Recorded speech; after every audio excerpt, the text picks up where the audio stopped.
Hey guys, it's that male CNA back at it again with another video. I do apologize for the lighting and sound quality, but I am currently walking my dog Ellie around the neighborhood. We are doing another weekly video here. I do apologize for the quality and the way that I look, but that is just the way life is. So today's topic of discussion is agency staff versus CNA staff, the house staff, and the way that they are so short-staffed, the facility I'm working in, and my pay rate and bonuses that I receive, and shift differentials. And for all of my fellow New Yorkers out there, I can give you the name of the staff, or the name of the agency that I am working for. The pay is not bad for a CNA. I'm making more than some base LPNs do, which is quite nice. The location is about an hour away from where I live, but that is not bad at all. For my first and second job, I do have a full-time primary one. But let's get into the video. So the first topic I'm going to discuss with you is the short staffing in the actual facility itself. So the ratio, or the unit that I'm on, we'll talk about the ratio in a second, is 80 patients on the second floor. There's one north, one south, two north, two south in this facility. Two south is the behavioral, Alzheimer's, and or difficult patients to deal with. Two north is mostly just long-term care, some behaviors, but they all like to wander anyway, so what does that matter? And everybody who knows what I'm talking about knows what I'm talking about. A little bit more information to digest there is that the staffing ratio now to those is about 1 to 20 or 1 to 15, depending on what shift you work. Day shift, it could be 1 to 15, it could be 1 to 20. Sometimes there's only 2 A's running the entire unit, which is pretty sad in my opinion. Anyways, you have a lot of people who are more or less doing their own thing, people who are independents and doing their own thing for themselves. Quite a few of them actually, which I'm surprised at. So out of my run, I usually get about 15 to 20 patients. 6 or 7 of them are selves and or independents, or just a moderate one assist. So that really comes down to the way in which they need their cares and all that good stuff. The amount of cares that the individuals need, and to all my fellow CNAs, you know exactly what I'm talking about. So the ratios really aren't too horrible, but you can definitely see that the place is pretty much running all on agency, which is never fun for anybody. Sorry, I just have a tendency to look around when I'm walking late at night, but that's not a big deal.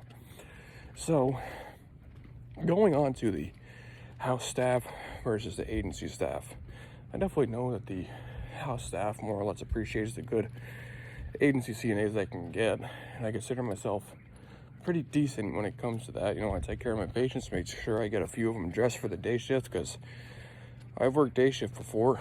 It's got to be the worst one to work, because you're around all that administration and all that nonsense, and the director of nursing and all that hoopla.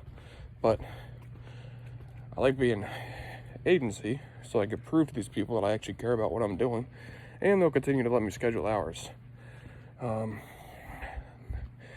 Now, the house staff, obviously they care very much. They're old school CNAs. Most of them have been there for 20, 30 years.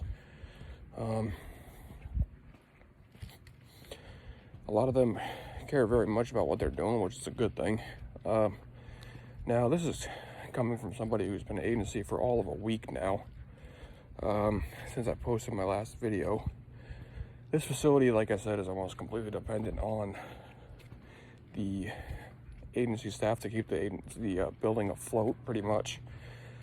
Now, moving forward, like I said, the agency staff does, their agency. Some of them care, some of them don't, and it's sad to see, but that's just the way it is. I like to do my job, keep busy, and keep to myself, which is not necessarily a bad thing. at the end of the day, the pay rate. I know that some of these facilities start off at $16 an hour, and I just don't know how people are living off that. You know, I've done some goofing around, and I'll look for places, you know, upstate New York, which is where I live, versus facilities down in, I don't know, McDowell County, West Virginia, let's say. Those places, depending on what kind of a deal you can get, are paying at roughly $13 to $14 an hour, and then $16. My pay rate is significantly higher than that to be able to make an okay living. The positions, you know, definitely pay more than some starting LPNs out of school make, which is great, but at the end of the day, you have to do your job. Now, that being said, I'm working at two different facilities. One, like I said, is my primary full-time. The other's agency. Like I said, I just like to have a little bit extra cash coming in to be able to live a little bit more comfortably. Now with the agency, which by the way is Norton Staffing, they do Maine, let's see, Massachusetts, of course. They do New York, obviously, and Vermont and New Hampshire, the big Northeast here, which is pretty crazy because I know certain facilities, I've seen a particular one I've applied to, they have facilities from here all the way up until northern Maine, which is fantastic because boy, oh boy, I've been to Maine before and Vermont, and those places, I'm telling you, when you are out in the middle of nowhere, you are out in the middle of nowhere. Like you guys have seen in my previous videos, the fact that the Vermont contract did just not work out. Like I said, my CNA certificate's good in 22 other states, but that's all good for time and shortness, you know. The last topic I wanted to discuss with you guys was the rate in which our facilities are being staffed and the actual agencies that I use. So I'll talk about that in a second. Now, the staffing at these facilities is all completely dependent on agency. It seems to be that 90%. I've only worked with, I've worked on predominantly evenings and overnights, which is just a lot easier for me because you don't have to deal with the stress and you're only making your 3 rounds through your first shift, putting people to bed, you know, handing out dinner trays and all that nonsense. And they offer a $250 bonus. You work 1 shift on a weekend and 2 throughout the week. You're taking home after tax probably about $650, which isn't bad. That's pretty much what some full-time workers bring home. The pay rate, I don't know how these people are doing it, but 16, good for them. I just can't. I've made it before. I've even made even less when I was first starting off as a CNA. Like I said, you're not getting rich off of healthcare. This video is a little bit all over the place, but it's like kind of wasn't really rehearsed too well, like I said. So, finishing things here on and out, the 2 agencies that I work for, one is Norton Staffing, and the other is Empro Staffing. Getting some names out there.